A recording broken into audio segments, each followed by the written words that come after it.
Hello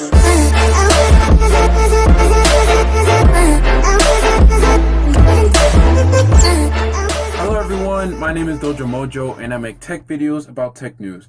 Today I've got some crazy news for y'all, and no, it's not about Samsung or about folding phones or whatever you commonly see on my channel, but about a robotic tail named Arque developed by a couple of researchers at the Keio University in Japan, if I pronounced that correctly. The team presented their anthropomorphic creation on August 1st at the 2019 SIGGRAPH conference in Los Angeles. And basically, the tail acts as a balance when people are carrying heavy objects or doing something as simple as walking around. It would especially be used by elderly people, people trying to walk again, and even regular workers. The structure of Arque was inspired by seahorses and how their tails are strong enough to withstand attacks from predators, yet flexible enough to hang onto coral. As you can see, Arque changes shape depending on the user's position and what they're doing, using a wearable body tracker mounted on the upper body of the user that estimates the center of gravity. Artificial muscles inside the tail control its movement by contracting or expanding using an external pressurized air system.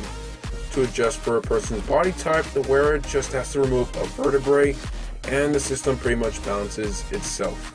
Like I mentioned before, Arque can be used by the elderly, individuals relearning even the most basic of things as walking, and regular laborers, but surprisingly can also be applied to VR, as it can be used to throw the user off balance when playing a VR game, adding a sense of realism and immersiveness.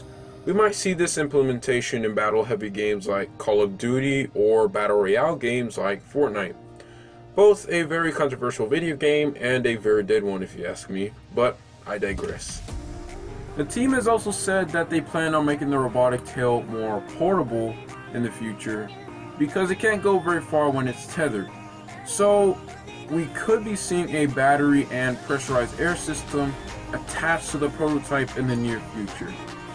But I do have my concerns as to whether this will make it more difficult for the machine to balance out the human body because of the extra weight. So they should consider this when making their next iteration.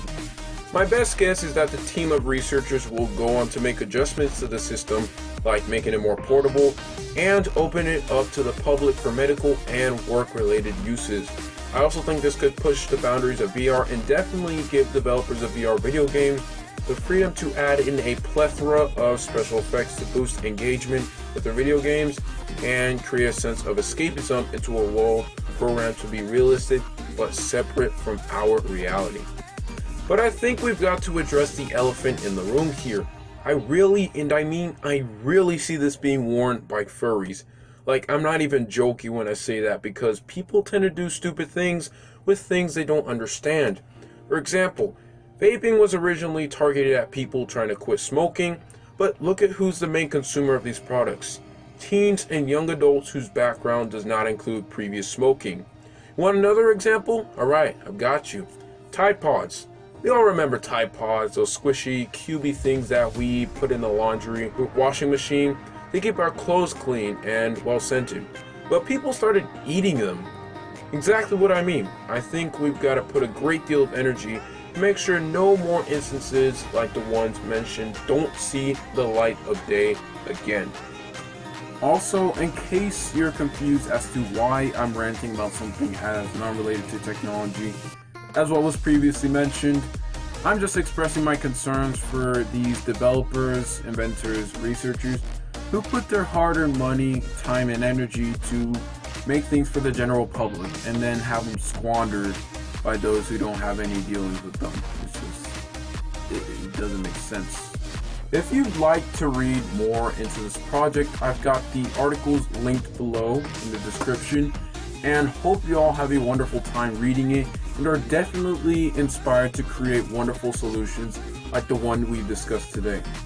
If you'd like to see more content like this on my YouTube channel, leave a like, subscribe, and tell me what you'd like to see in the comment section below. I'll be more than happy to read your responses, and it definitely makes me feel good because 1, I know that my content is improving, and 2, I know what to keep in them now.